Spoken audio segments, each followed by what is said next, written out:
एक बार फिर से मैं अपने YouTube channel Rohit sir biology Jaunpur में आप सभी का हार्दिक स्वागत करता हूँ।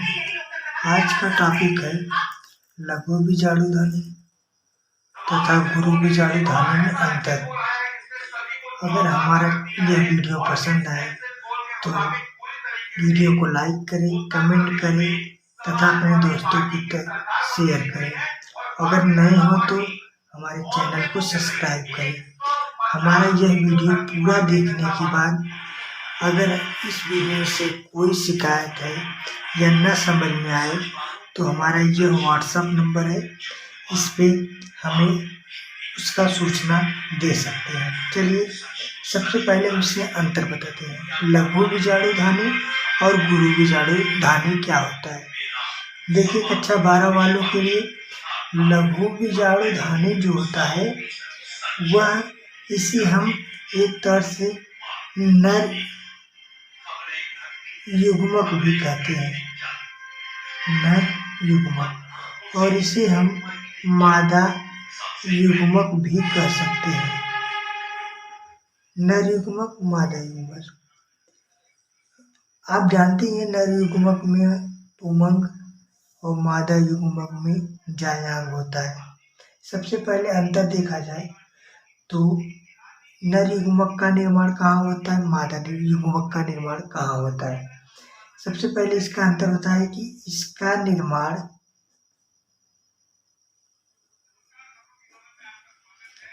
पुंकेसर के परागकोश में होता है। इसका निर्माण पुंकेसर के परागकोश में होता है। इसका निर्माण पुंकेसर की परागकोश में होता है। अपनी भाषा में एकदम आसान तरीके से हमने यह वीडियो बनाया है, आप लोगों को याद करने में कोई दिक्कत नहीं होगा।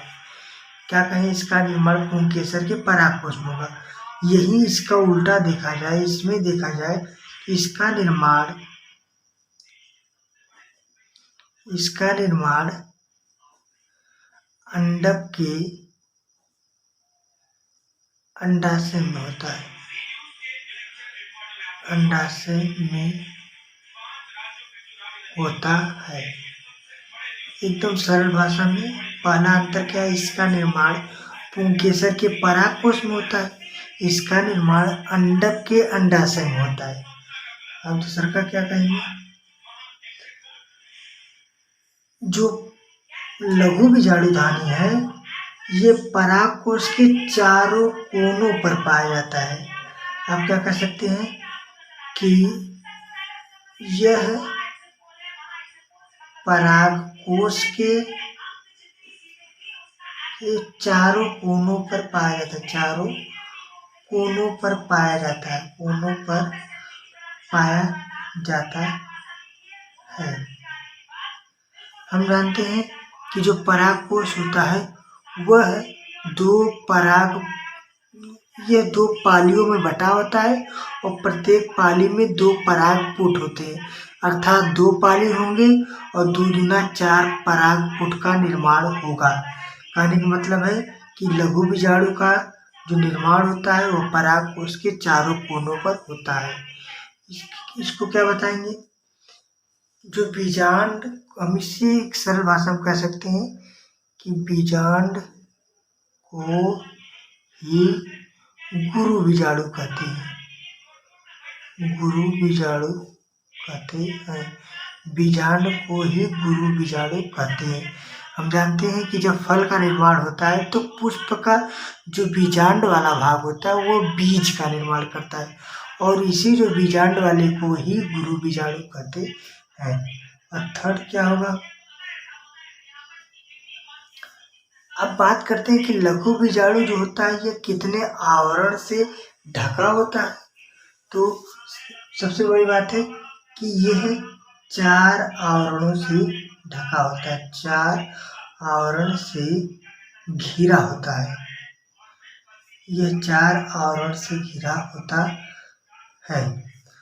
और ये क्या होता है, आप इसे कह सकते हैं कि गुरु बीजाणु जो होता है, गुरु बीजाणु दो आवरण से घिरा होता है, दो आवरण से घिरा होता है। क्या बताएं कि ये 4 आवरण से घिरा होता है, यह 2 आवरण घिरा होता है। इसके जो 4 आवरण है उसका नाम लिख दे रहे हैं, याद कर लीजिए। सीधा सीधा अपने भाषा में इसे समझाए हैं। पहला कह दीजिए कि बाह्य त्वचा, मध्य त्वचा,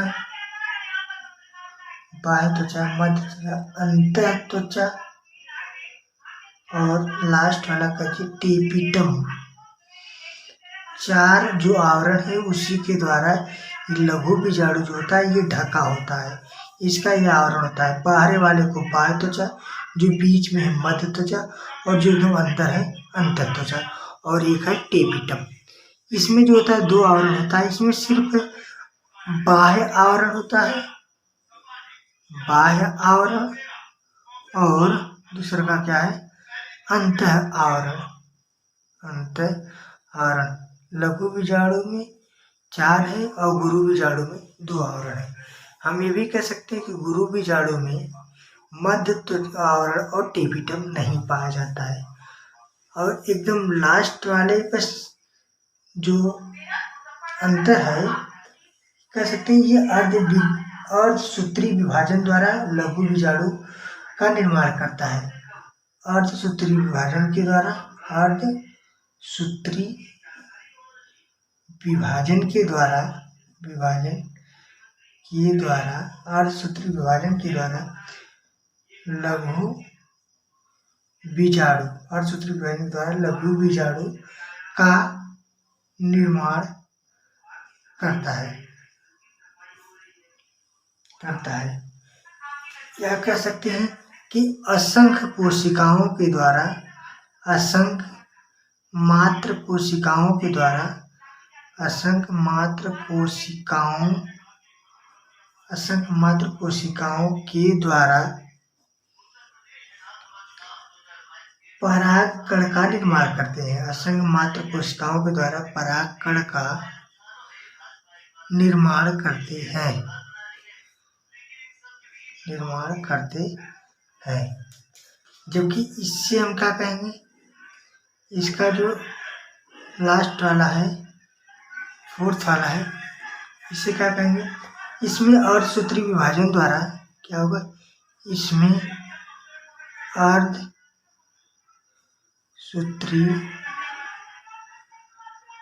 विभाजन द्वारा 4 अगुणित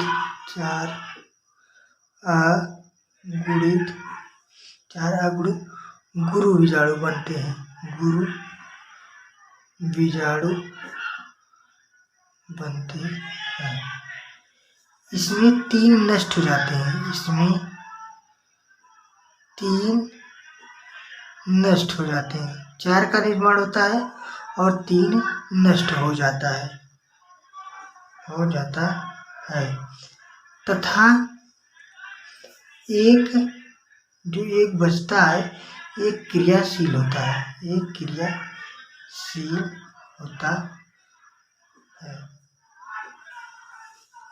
समझ में आया?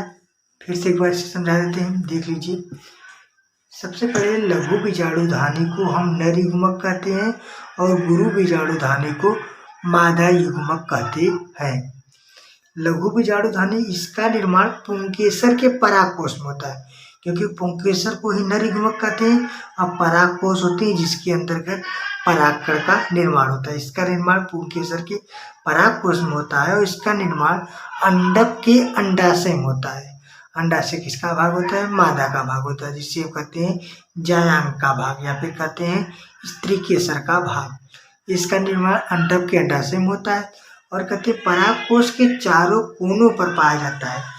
जो यह लघु बीजाणु है यह परागकोश के चारों किनारों पर पाया जाता है। एक हल्का सा फिगर के द्वारा आप लोगों को समझा देते हैं।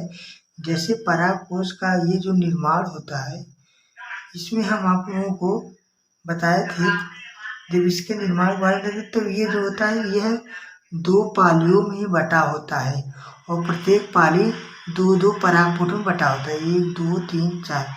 यही जो 4 भाग होते हैं, यही 4 कोनों पर यह स्थित होता है। 1, 2, 3, 4 परागकोश के चारों कोनों पर लघु बीजाणुधानी जो होता है वो उपस्थित होता है। ये बीजांड को ही गुरु बीजाणु कहते हैं। गुरु बीजाणु क्या होता है कि बीजांड को ही गुरु बीजाणु कहते हैं। पुष्प में बीजांड ही बीज का निर्माण करते हैं। फिर लघु बीजाणु का जो बात करते हैं, यह जो आवरण होता है, भित्ति होता है, यह 4 आवरणों से मिलकर घिरा होता है। पहला आवरण है बाह्य, दूसरा है मध्य और तीसरा है अंतः।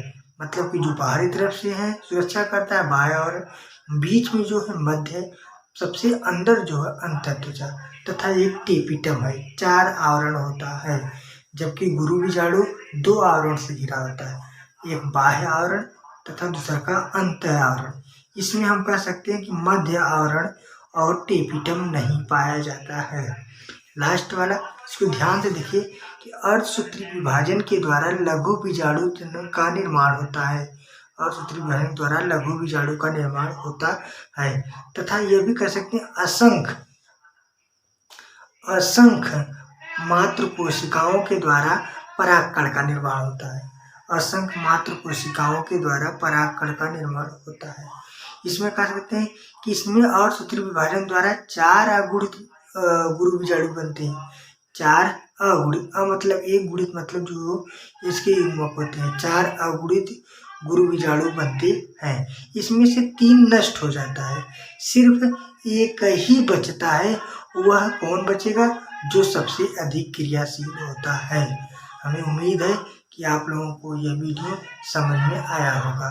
अगर ये वीडियो समझ में आए तो अपने दोस्तों तक शेयर कर दीजिए, नए हो तो सब्सक्राइब कर दीजिए, ताकि हम कुछ भी वीडियो डालें वह आप लोगों के पास सबसे पहले इसका नोटिफिकेशन पहुंच जाए। और इस वीडियो से संबंधित कुछ भी शिकायत हो या किसी नए वीडियो को बनाने के लिए, नए टॉपिक को बनाने के लिए आप लोगों को इस व्हाट्सएप नंबर पर हमें व्हाट्सएप करके बता दीजिए कि सर ये वीडियो बना दीजिए, तो हम आप लोगों को बनाकर इस पे शेयर कर देंगे।